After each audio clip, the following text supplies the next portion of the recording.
All right, ladies and gentlemen, welcome to Dockside at the Bay. I am Vinnie. This is Kim. A little bit of a different layout this week. We are in the middle of trying a new stream service. Instead of Zoom, we're working on StreamYard. How are you today? I'm doing well. I'm doing well this Tuesday night. It's I don't know, it's starting to feel like fall here. And it's Yeah. like it was raining a little bit and it was just kind of spooky season and I don't know, that makes me happy. So, no, today's been good. Today's been good. And hmm yeah, no, I'm excited to talk about this episode though. I went in and was actually doing my rewatch earlier this morning when I had a little break from work, so it's pretty fresh. But oh, what an Yeah, episode! it was. It was a fantastic episode. I watched it this morning as well, in the middle of everything else that I was doing. And no, it was a fantastic episode. But before we get into that, I do want to point out that we are official affiliate of WWE Shop, which is a Fanatic Experience. Go over to suds-media.com/wrestling merch, and whatever you buy using that affiliate link for WWE, whether it's ECW, whether it's Hall of Famers, Legends, or current superstars WWE or NXT, we get a commission, and it does help the show out. If you want this show early, whereas right after we record it, go over and sign up for our Patreon, patreon.com/Suds Media. That way, anything that we pre-record, whether it's Dockside at the Bay, Take Me Down to Studio City, Sports Entertainment Center, or Angela Answers Fan Mail, you will get that early before it hits the YouTube page and the podcast feed. I do want to let everybody know that there is a new episode up already of Take Me Down to Studio City and Angela Answers Fan Mail up on our Patreon. So go sign up for that. Um, as always, I do want to let everybody know we are also an affiliate of Podpage. If you have a podcast and want an awesome webpage for it, go over to podpage.com/suds. And that, again, is our affiliate link. And help yourself. It'll give you an automated podcast webpage, automatically integrate anything from YouTube or your RSS feed or anything else. And it does help out tremendously. If you want a preview of what it is, go over to our page, suds-media.com, and go from there because ours is powered through Podpage. Also, keep it posted. We mentioned it last week on Saturday, November 16th, starting at noon. We're going to be embarking on a 24-hour charity telethon to benefit Samantha's friends. And we have already confirmed at least one guest. I'm not going to mention any names just yet, but we Yeah, do we have got some to people. keep people in suspense a little bit. Exactly. And but I do want to let everybody know that Kim will be a part of it. Angela will be a part of it. We're waiting on some confirmation from other people. Amanda Rest said that she will help out. So we do have a number of people signing up, and so you're not looking at me for 24 straight hours because that might not be good.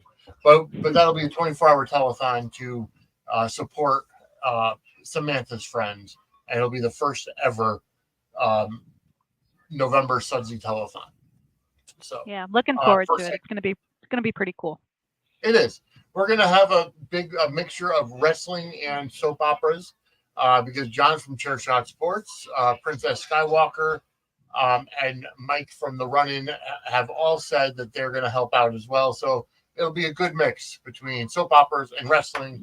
And we'll try to get some, we're working on getting some celebrities, some celebrity interviews as well. So um, that's that. But you know who I found out followed me on Twitter, on Instagram this week? Who? Ray Al Andrews. That's exciting. That's very Yes, cool. Ray Al Andrews, who plays Dr. Campbell on The Bay. But he did say that his GH journey is over, so he's no longer going to be playing Marcus Taggart on GH. Hmm. Um, it's just, but he has a really good new project coming out, and he can't release any more information than that yet. Oh, gotcha. But yeah, so there's a lot of stuff coming down the pike for a number of people. Um, but for what everybody's here for, we are here to talk about episode number where is it? Number 4, right? Four. Yeah, Yes. episode 4 of season 4. Yep, titled Unlawful. Yes. And it was a great episode. Oh yeah. Um, Yeah. No, very jam packed. Got a little bit longer too. I think it yes, wasn't like the standard. I think it almost reached a half hour, but they had a lot to say. So they did. Absolutely. And honestly, it's one of those things where this show was full from beginning to end. We saw a lot of characters too. So oh yeah. we saw a tremendous amount of people. And Yep. all right. Sorry about that brief glitch, folks. But we're back. But yeah, we were saying there were a lot of characters in this show, in this episode. Mm-hmm. Yep, there definitely were. They explored a lot of different, just different threads, different storylines that are going on. And it was just, yeah, but it all flowed together. It wasn't as if It did. it didn't feel abrupt or anything like that, but we did get to tackle a lot of different plot lines that are all kind of getting Yeah. woven together. So, I mean, I like, from the top though. I mean, they pick up right where they left off in the previous episode. They show the fallout of the shooting in Lianna's apartment. Yes. And just they dive right in, which I kind of loved. It's just like they just show they show the paramedics, they show the cops, they show everybody just gathered around, and they poor Lianna again, Yeah. because this woman will never know happiness. Like No. let's just we'll just call it like it is.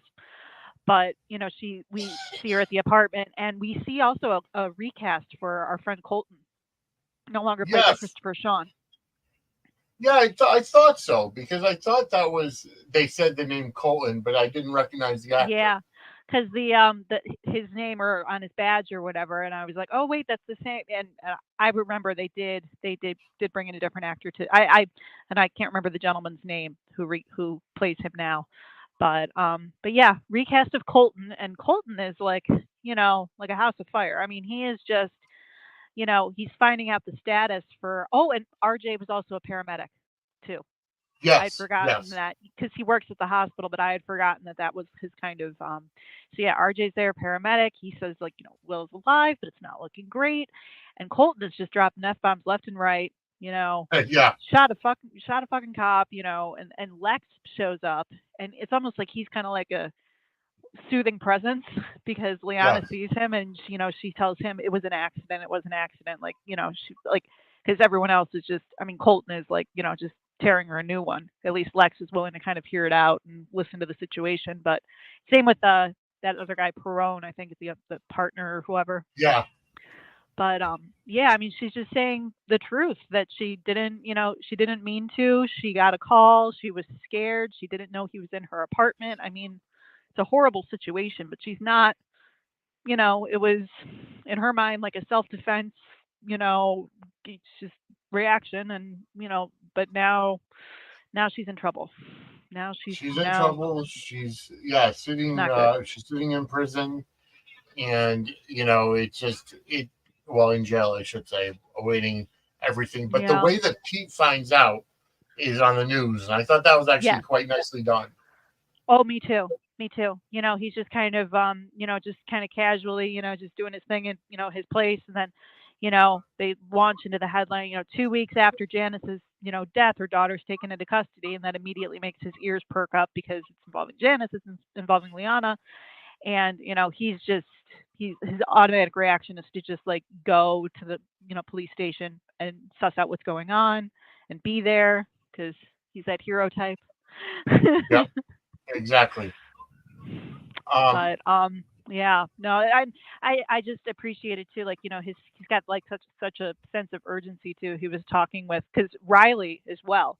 Riley's also there trying to show some support, which I thought was very sweet. It's like Riley's just she's just trying to be there for like even tells Colton, like stands up to Colton a little bit, just saying like she needs support right now, and then Colton is all just like, well, tell someone who gives a shit, she shot my partner and all of this, and it's just like it's clearly combative, but at least Riley's trying to be there for Lianna and the whole aftermath of everything. Yeah, and it's, and I get it. The cops are very close knit. community, fraternity, whatever. So you go, Yeah. you shoot a cop, and they want the maximum penalty. And they even kind of bring that up, a little bit when Pete arrives and he and Riley are kind of talking after Colton kind of just tears them a new one and walks off and says, like, they Yep. shot my partner. And Riley makes a comment like, well, there's, he sounds like the reason that some cops are called pigs. But then even Pete says, but his partner was shot. He's, he's trying to be loyal. It's like they were trying to point out both sides of the situation in that Yes. moment, which, is an interesting sort of, way to play it. But, and everyone is just kind of saying like, I mean, I love how Pete too is just taking on like, because he's obviously dealt with this whole thing with Sarah, just very fresh, and he's just like, well, she needs a lawyer, she needs a criminal lawyer, she needs an attorney in there right away, like, Yep. make this happen. So I love how he just like steps into like action mode, and just is like Oh yeah. determined to like, just protect her and make sure she has someone in her corner. But even he kept on pointing out she's not necessarily stable right now. She's just lost her mother. She's dealing with like, she's in therapy right now. She needs an ally. She needs representation, but it's good to see like, and it all culminates in their scene together that they have, Pete and Lianna, which I thought was amazing. Oh yeah. Absolutely. And it's so sad. And I have to hand it to Gregory Martin, because you have this character who's gone through so much, Mm-hmm. and it's like you see her at the very beginning, just you want to root for her, you want to see her get better. You see the dynamic with her and her mother. Yep. She finally gets off of drugs. She gets out from under Steve's power or grip or whatever, and you see the mother daughter bond kind of start to grow, and Yeah. then you see a kind of shift where Lianna takes almost a motherly role, and It's trying Janice to be there for Janice, yeah, and that whole situation in the aftermath of the rape and when she started, drinking heavily and also taking pills and everything like that. I mean, you just saw this trajectory that the two of them were on, and Yep. then to just, I mean, now Lianna is like sitting in the, she was like sitting in the cell, and she's just like, how am I going to be okay? I have nobody, Yeah. like, so she's just, I mean, and she says if she loses Will, it's the only person that was left that like to love her. It was so just gut wrenching and devastating. And Pete is just trying to be there as like supportive as he can, and just tells her like, listen, you do need a lawyer, you do need to like, you're gonna get through this. He's trying to say that, but it's like she doesn't buy for a second that she's gonna like get through this okay. She's just all, go back to your fancy little life, go back to your little life, just go. Yeah. It was gut wrenching to watch it. Just given everything that she's gone through and just giving everything that she's up against now. It's so much.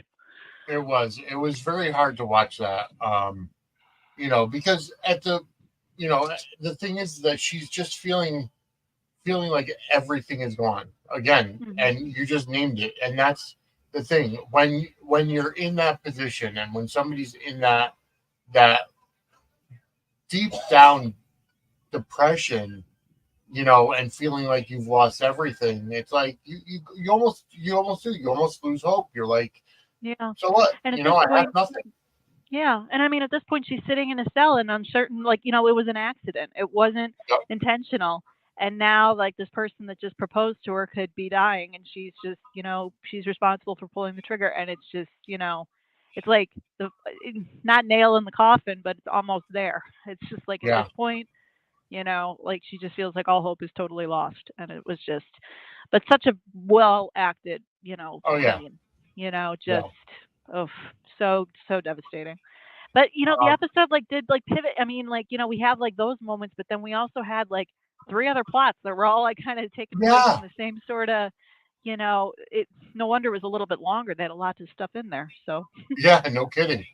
But then it's just kind of sticking with the hospital. You did see Rayl Andrews' character, Dr. Campbell, come out, yes. and people are asking how Will is doing and everything, Hmm. and you know they say that he's still in critical condition. He's in, Yeah. he's It, fighting. and he also needs to like like there were bullet fragments that were like lodged in his neck, I guess, and it was just this whole Yep. thing. And then but he needs a special surgical procedure that they can't even do at University Hospital. He has to go out to like the Cleveland Clinic, but the Yep. cops are still determined to obviously talk with him, and figure out the situation before he gets transferred there. And but even Dr. Campbell even says, he said it was an accident. My son said it was an accident. He doesn't want to press charges, but try telling that's Colton.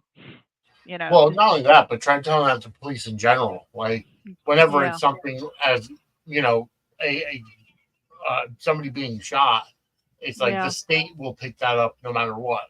Oh yeah, yeah. No, it definitely, it warrants. I mean, they still have to go in and do like their full investigation. And even they have like a little kind of follow-up conversation, Lex, and I believe it was with RJ, but it was just over Yeah. the phone. And he's like, heard you were on the team that brought Will. It was so sweet that like Lex is like kind of checking in with him and everything. But RJ says flat out, like, I've never been that close to someone who was shot. But then Lex Mm-hmm. points out, well, given what you're looking to do for a living, you might should Better get used to it. Yep.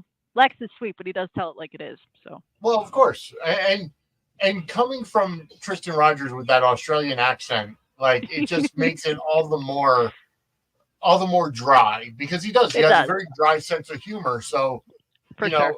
he's being comforting and blunt at the same time. It just comes off as that. Well, kid, you Yep. better get used to it. Yep.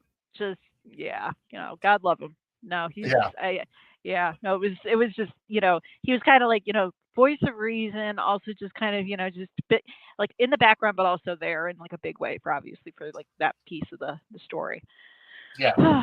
But I don't know, like where do we want to dive into next? Because it's like you said, there's a lot of different plot points that we're all kind of pivoting all we at could once. kind of move over to um, John Blackwell towards the end of the show.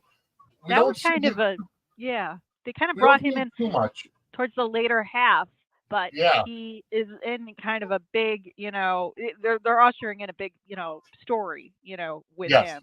But and the way that they kind of go about doing that, I think, is really cool. Because it starts out, we just see Evan sunning himself on his, I don't know if that was his porch or if he was just found a really good spot on the beach or what, but he's just like, enjoying himself, just chilling. And then all of a sudden, John Blackwell walks up and, they just kind of, trade barbs a little bit, like, oh, wasn't expecting to see you here, and Right. all of that. But no, we got it where I'm just trying to pull up my notes here. Yeah, and we also have Riley, who kind of comes onto the scene too, because she wants to talk with Evan about Lianna's situation. But while she's there, she overhears some things and kind of makes it seem like she hasn't, and like makes it seem like she wasn't around for this big conversation that John Blackwell has with and then her phone gives her away. But her phone gives her away. Oh, these people on their cell phones, like, just put that thing on mute. Like, come on. Yeah. Exactly. But having John Blackwell basically say, like, listen, I'm like, trying to like salvage your career here. And I know exactly who killed Red Garrett, and here's your proof. Just kind of, and it's kind of, it's kind of funny. It's even like, their relationship is just so like kind of warped, and we like, Evan can't even like look at it at face value, just like, see this as like the gift that it is at the moment. He's just kind of like, he's still skeptical. He's still just like, wait a minute, like, because John says, you need to promise you won't share this with anyone until I say so. Like, I need to give you the go ahead on this. But then he just like blurts out, he's like, Steve Jensen, he did. Yeah, exactly. It's like, just let him look at the photo. Be a little bit more discreet about that. You're just like, can't share this with anybody. Steve Jensen. Yeah.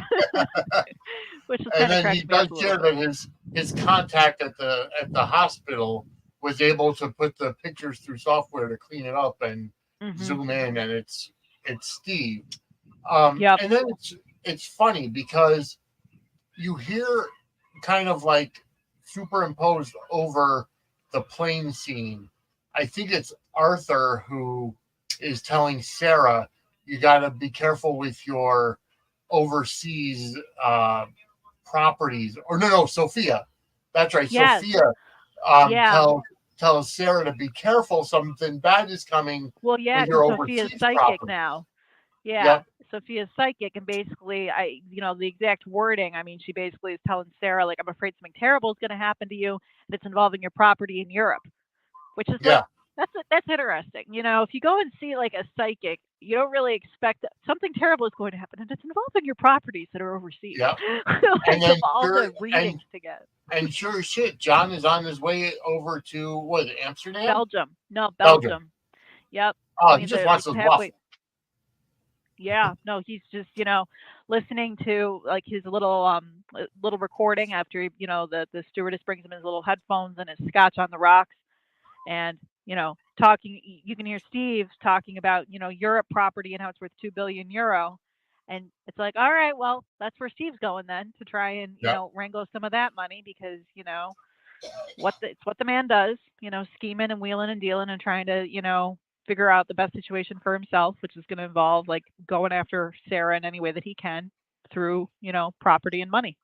Yeah. So my biggest thing about John is, what exactly is he? Is he a PI now, or is he just somebody who's rogue and just? I I think don't he's get it. kind of got like because I mean, all right, so he was the former DA, so obviously he knows the law, Yeah. and I think he's just kind of working on like the now he's kind of like man on a mission trying to because Steve and him like obviously he's no fan of Steve's Right. and just and I think he's just trying to still kind of feeling like a sense of loyalty maybe towards Sarah to a Yeah. degree, some sort of affection for her because otherwise he wouldn't be like going to the trouble of trying to pursue this. I don't think, unless Yeah. it's just purely to like go after Steve and just get get And I get this think guy. it's and I think it comes down to the fact that John kind of feels, I don't know, vindicated when it comes to his relationship with his dad, and now he's trying to right the wrong that he That could caused. be. That could be. Um, it's just so weird because we were introduced to him, and he's this hard ass coming in and just wants to see Sarah get crucified and gives the evidence that she killed Red, and Yeah. lo and behold, now he's done a complete one. He basically did a complete 180, like almost right after he gave the evidence.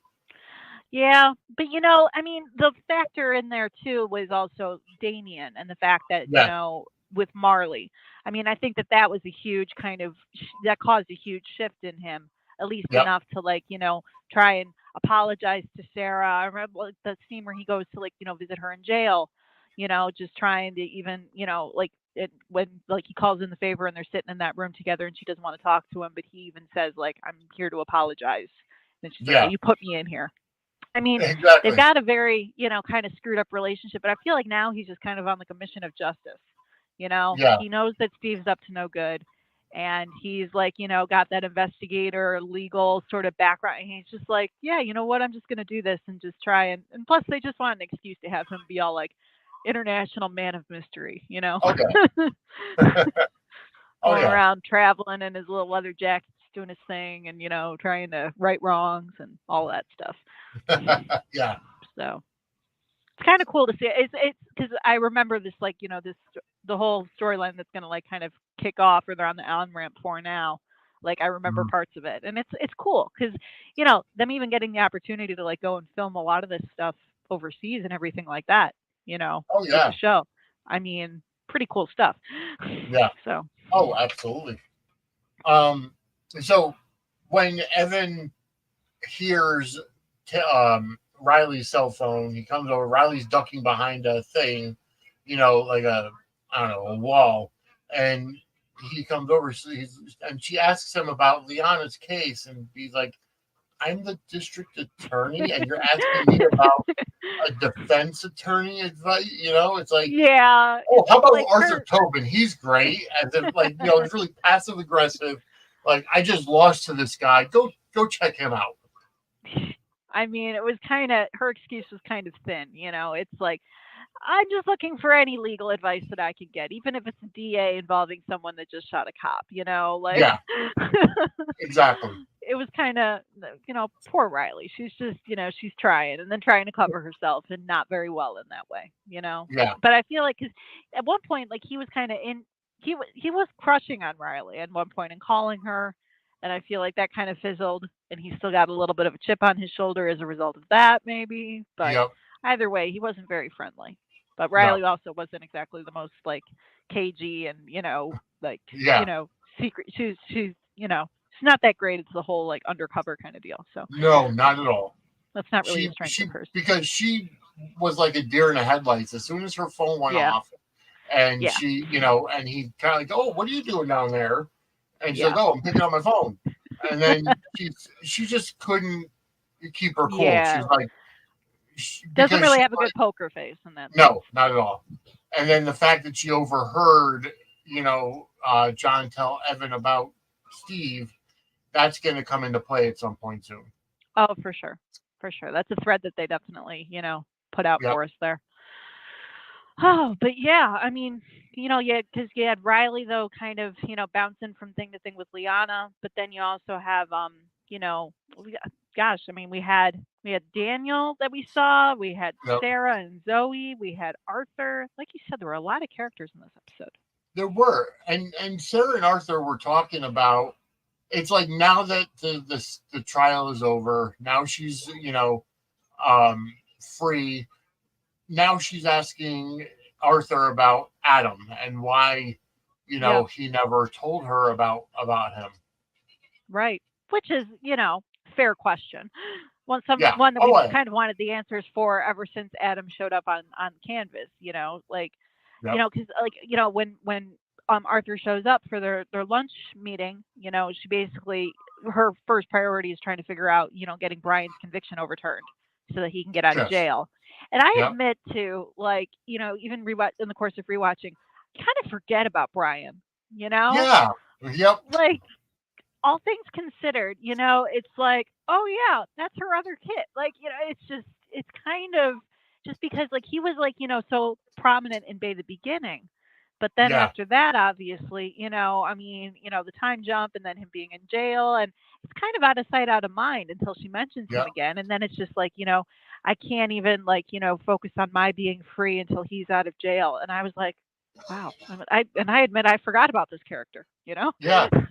And the fact that like this was a really good history lesson for people who either A did not watch Bay the Beginning or Hmm. B forgot about Bay the Beginning because Right. it does say, he's in prison for killing for killing Lee and he didn't do it.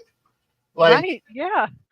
No, it's he didn't set off the bomb, he didn't set that anything. It's like I think that yeah. they know it's Steve or Hmm. whatever. And it's just okay. Well, there's no evidence to prove Brian's innocent, so he's got to just kind of stay in there. Yeah.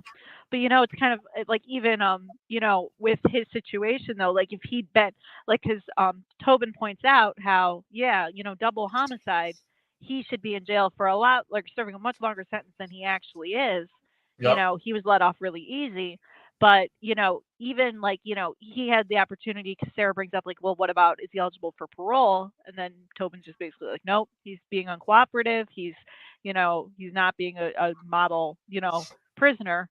Yep. Therefore, he's probably going to serve his full sentence and, could get even more time added if he's not careful. And then Sarah just kind of launches into like everything like, he was falsely framed, shouldn't be locked up at all. Yep. I was in prison and it almost killed me. You need to help him.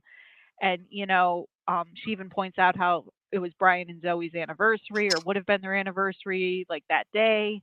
If he Mhm. hadn't gone to prison, it would have been the day they got married. If Yeah. Igor hadn't come into the mix and Yes. all of that. Again, like history lesson is it makes you think back on like that whole kind of arc from Bay Which the you beginning. almost have to put yourself in Zoe's shoes at this point, because Yeah.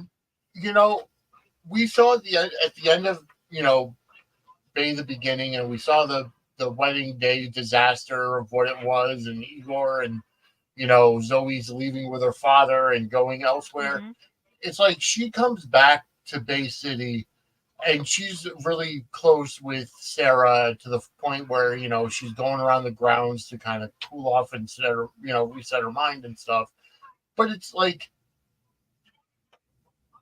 is she still kind of in love with Brian? Is she like waiting for him to come out and they're going to rekindle, or is she kind I of mean, they past it? kind of Or the way that like she kind of played it, and like just kind of like getting all like a little sentimental, and her saying to Sarah, it's a tough day for. I think that maybe on that day, she's just feeling it a little bit more because it's like they really haven't, in terms of Brian. Like I said, I mean they really have not brought him up at all, or brought up right, that Zoe's like we haven't seen her really discuss him or discuss that relationship up until this episode. yeah, So, and it could just be like, the way, oh, well, this, today is just difficult, but there could still be some like lingering underlying feelings and stuff there. And knowing that he wasn't the one, like, falsely, in prison for something that he didn't do, I think is like right. the biggest, kind of And it's factor like there as well. she realized that he had the affair, Hmm. but in terms of the killing, then they find out that it's not him. So Right. I don't know, because they really haven't went too deep into her yet. You know, Yeah. she was raped. She had some stuff happen to her. She's obviously always at odds with Nathan. But Hmm. it's like there's either A, no romantic pairing, but B, they really haven't Yeah, she's gone kind of deep on in the her affair. periphery a little bit, you Yeah, know, as opposed to some of the others. And it's like funny because like even with Brian, it's like he's definitely on the periphery. We haven't seen this character in jail. We haven't seen him being like, I mean, the mention of him and kind of tying him back in, but it's kind of funny because it's like typically on soaps, it's like if they start name dropping a character, you expect to see them. yeah, And from what I remember, we're not going to, it's not like we're going to be seeing Brian in jail anytime soon, from what I, remember. But, it's just kind of funny that, like, normally this would be like, end of the episode, they show Brian like roughhousing with some other prisoner or something like right. that, Yes, yes, But in this case, yeah, they don't really go there.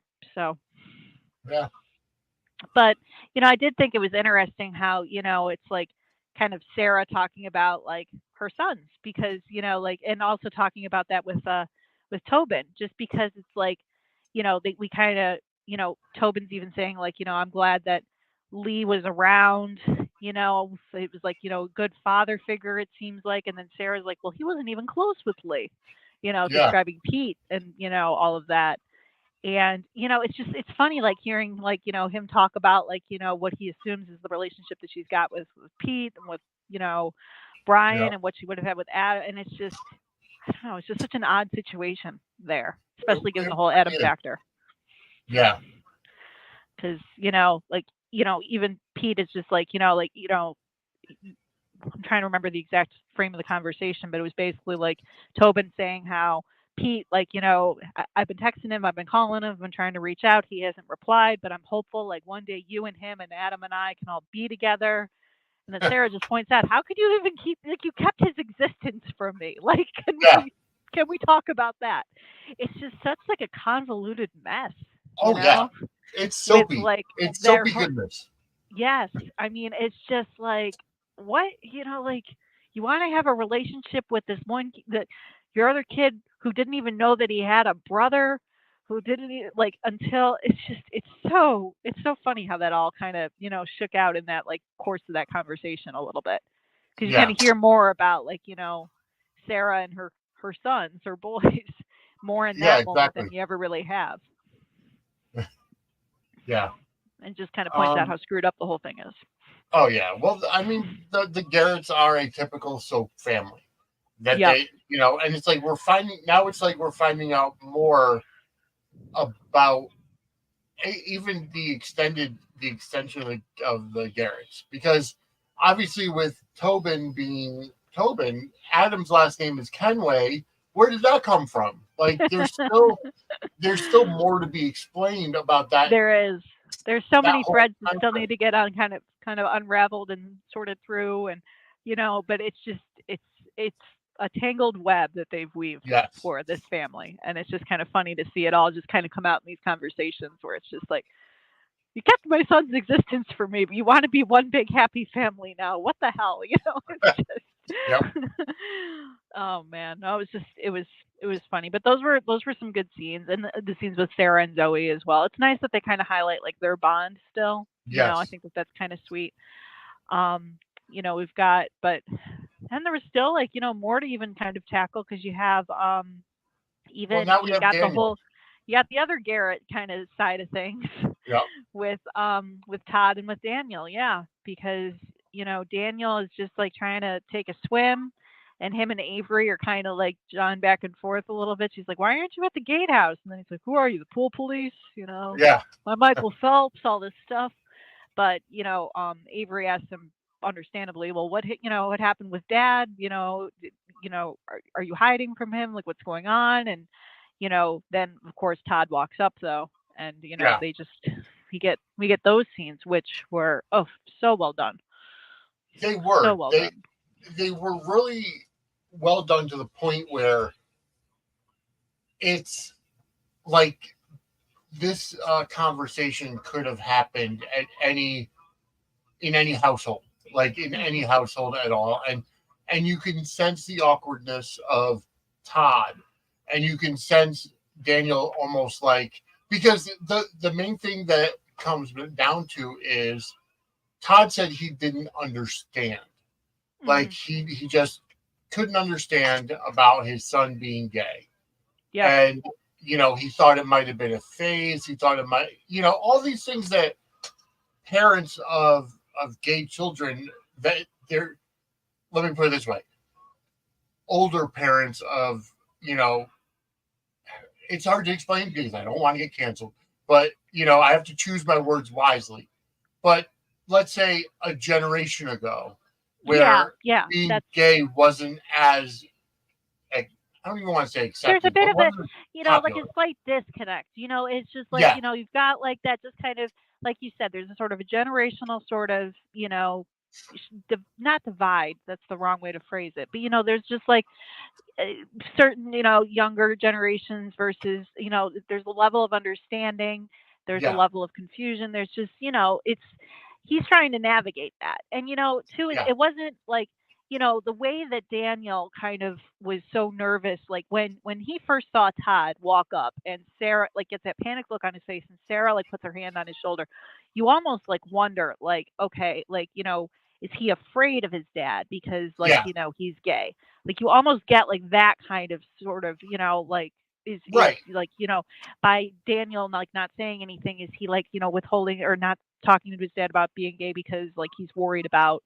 I don't know, getting like hurt or something, like Repercussions you, or yeah. yeah, you almost like kind of wonder if like there's a level of that there. But the way this conversation shook out, it's like, you have Daniel kind of just saying how because Todd kind of says like, makes it seem like, being gay is a choice. And like, well, you've Yeah. made this. And then Daniel quickly corrects him and he's like, it's not a choice. I didn't wake up and want this. I've been fighting this my whole life because you made me believe that it was wrong, and, but, like the way that Todd kind of approaches it, like, he says, like, I've known since you were a kid, Yeah. but, and I didn't understand it and I don't, but like I don't still, but I had to come up with a way to try and understand that you might be gay. It hasn't been easy for me. And then Daniel's like, well, it hasn't been easy for me either. Like I lied to myself every day to try and make you happy. But the way that they kind of end the conversation, Todd saying like, I accept you and I'll do that the best way that I know how to. I mean, it's Hmm. just the conversation goes into a place you don't necessarily, it could have gone a multitude of directions, and Right. it was nice seeing the way that it kind of went in this way where it's like Todd is still kind of in this place where he's like uncertain and unsure, and Daniel's still just like just trying to adjust to the fact that like his father knew all this time and like would maybe have been, but either way, it was just a nice way to kind of see where they left things, where that Yeah. conversation kind of ended with the hug and everything like that. And it was, Yeah. as I said before, just so well acted and so well done. And the It dialogue, like was. you said, it felt very realistic. It felt very grounded. It felt like a conversation that you could hear in any home. Yeah. Because it's funny because that situation there almost um it almost was very relevant. I was able to kind of relate to it because my son I, my son never really came out to me. Like he Mhm. came out to my mother, but he never came out to me.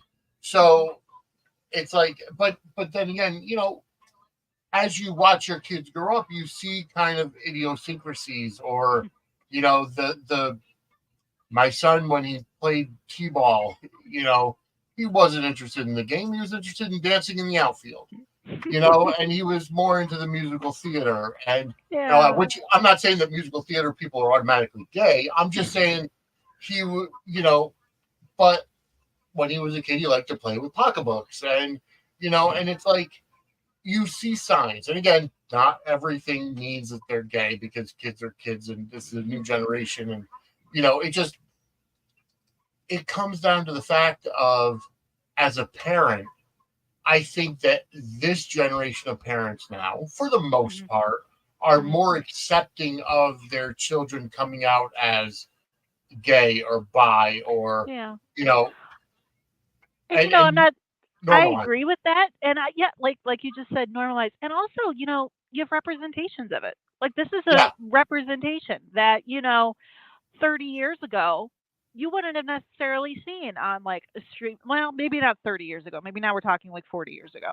I don't know. yeah, I'm still in the stage where like I think like 1997 was like 30 some years. yeah. I'm stuck in that weird Oh millennial yeah, mindset where I feel like the 90s were not like, I can't break past that. oh, But trust me, the '80s were 40 years ago, and it's like, to me, 10 years ago was the '90s. So yeah, yeah, but like you think like representations like this and like other series that just kind of like that people say that like because of the show Modern Family that they like could like or Will and Grace, like things like that, where you see representations of it and it opens up people to like certain thing aspects and things like that. It opens up their minds a little bit more to possibilities that like they know people that are gay or they know people that identify certain ways, or and it's just that representation is so important.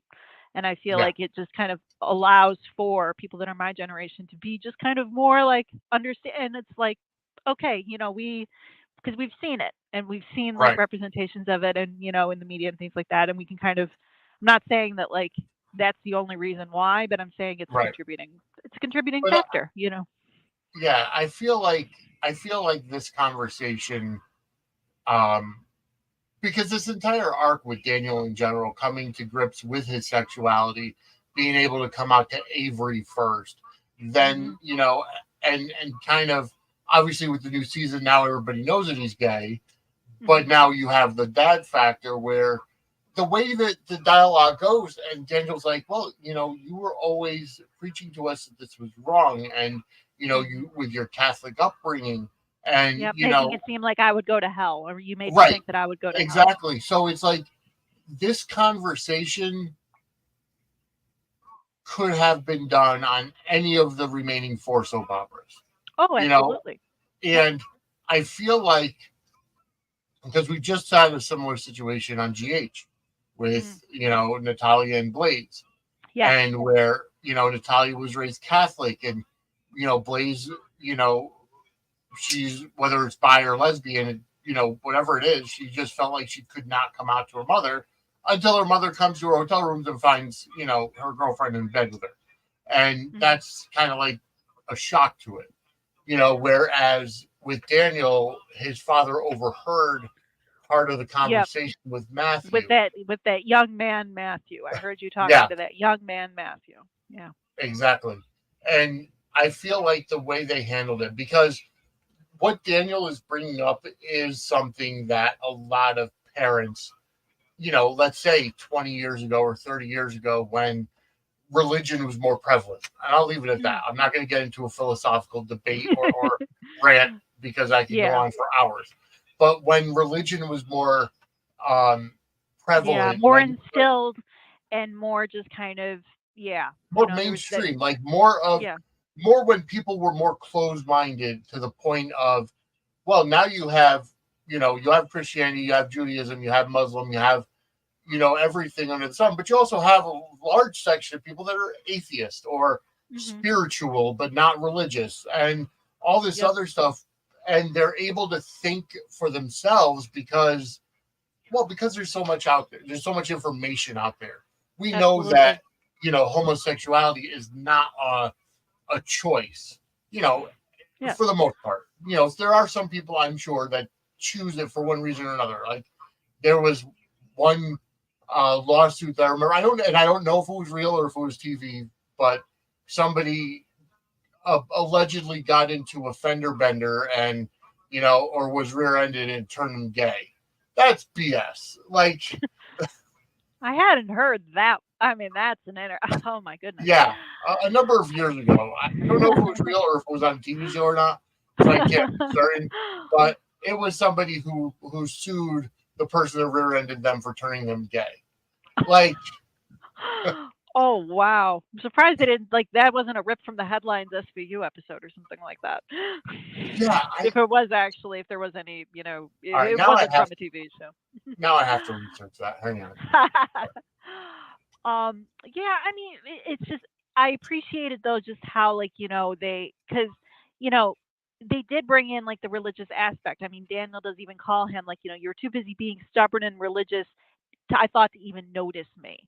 And Yeah, then, but for Todd to say, you think I didn't notice? Like, reminding him like you were my son. I did know I came to see this and it's like, he wasn't so removed from the situation and so stubborn and so closed off that he couldn't acknowledge or at least like know that it was a possibility, right. which again Yeah, just kind of adds like a refreshing sort of, stance to this because it could have gone, more of like the stereotypical sort of like, well, I'm gonna just, I can't be, I can't accept or I won't accept or I'm still having trouble, But the fact that it ended in a hug, was just, and it wasn't like trying to like it wasn't like an after school special glossing over, making it seem like, there was still tension there. There's still like, but the fact that they managed to just kind of find that common ground, so to speak, and just right. kind of accept each other for who they are and where they're both currently at was just Yeah, it was just a very very nice, very well acted scene to see play out. I couldn't find that article, so it was like I said, it was years ago, Hmm. um, but yeah, it is. It was a very heartwarming thing because I feel like there's a lot of TV shows that don't address that the right way. They Yeah. don't bring up the fact that the parent were always, it's just the dialogue was written so beautifully it Hmm. had to have come from somebody's real life Yes. experience. Yes. Like Yeah. somebody on the writing staff, whether it was had some type of experience that Yeah.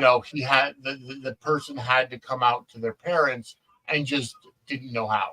That's Yeah. how good that scene was. I mean, and that just, further proves that, like, having that representation in writers' rooms for TV is just so critical and so important because otherwise you don't get that perspective and you don't get scenes like this that just feel very natural, feel very just, just, you need to have like several voices in order to like, have it come off as like true and real and grounded. And this scene Yeah, definitely managed to do that. I mean, this whole episode managed to do that because, like, even with 99 different characters running around, you still manage to have just a cohesive, you know, keep you mhm, guessing, keep you curious. It all flowed together really well, despite seeing like so many different kind of storylines all kind of shaking out all at once. yeah. Which testament to the show and the good writing. Did we Yeah, forget anything? I'm trying to think I if don't we. think Oh, so. I think we kind of went over everything. the only they did talk about Lianna having like with the gun that she'd only purchased the gun like a few days ago or something like that. Yeah, That was they tacked on a few little things towards the end that were just a little. The Sophia mentioning we did touch on yeah. Sophia and the And properties in Europe and all of that. Lex asking about how she got the gun, and she's like, "Damn, this girl should have never got the gun." She had a lot of Yeah, emotional problems. yeah, like oof, just setting up for more Liana heartbreak and Yep. setting up for John Blackwell's excellent adventure in Belgium. Yeah, exactly. But setting All up right. for all sorts of Yep. things. Yep, exactly. All right, so we've kind of talked this episode to death. I think our episode is double the runtime of the actual episode itself. But um, That tracks because it's like episode doesn't last that long, but there's a lot packed into it. We yep, gotta make sure we touch on everything. But that's at true. least two, we only have we can just kind of dig in deep into one versus Yeah, because otherwise we'd be burning through the series so fast if we were trying to do two still. exactly. So And next week we'll be back to talk about episode 5 of season 4. yep, And I mean, it's been fantastic. But I do want to thank everybody for watching. If you're yeah. watching this early, that means you're a patron. But if you're Thank not, you, Paige. go over to patreon.com/Suds and Squirt Circle, sign up. You get all of our pre-recorded shows early, and if we do get ads, ad-free. But outside of that, they do release at least the night before they release to the podcast or YouTube page. Like I said, the newest episode of Take Me Down to Studio City and Angela Answers Fan Mail are both up on Patreon already, and they don't up until Thursday or Friday this week. So definitely it pays to sign up and become a patron. Um, we're also an affiliate of WWE Shop. So if you want anything WWE related, go to our affiliate link, which is suds-media.com/wrestling merch, and buy whatever you want, whether it's ECW, WWE, WWE Legends, Hall of Famers, and more. Suds-media.com/wrestling merch. We're also an affiliate for Podpage. So if you do have a podcast and you want a great webpage, go to podpage.com/suds, create yours, because that's who did ours, and ours is fantastic. Um, also, make sure to like this episode, like it, subscribe to the page, then turn on that notifications bell so anytime something posts to our YouTube channel, you will get notified. And that because there's multiple new shows on this channel now. Not only our soap episodes, but also you have stuff from Chairshot Sports. You've got stuff from Princess Skywalker and the Running Wrestling Podcast. So we have a lot more content, a lot more programming, and you'll get notified for all of them by clicking that little bell. Keep in mind, Saturday, November 16th to November 17th, 12 noon to 12 noon, we have a 24-hour charity telethon coming up to support Samantha's friends. So keep that in mind and keep that date covered. All right. So any final thoughts? Nothing really coming to mind. I feel like we touched on everything with this episode, but yeah, looking forward to diving into next week at this time. Completely agreed. All right, for Kim, I'm Vinnie. We'll see you next week, Dockside at the Bay. Have a great day, Take care, everybody. everyone.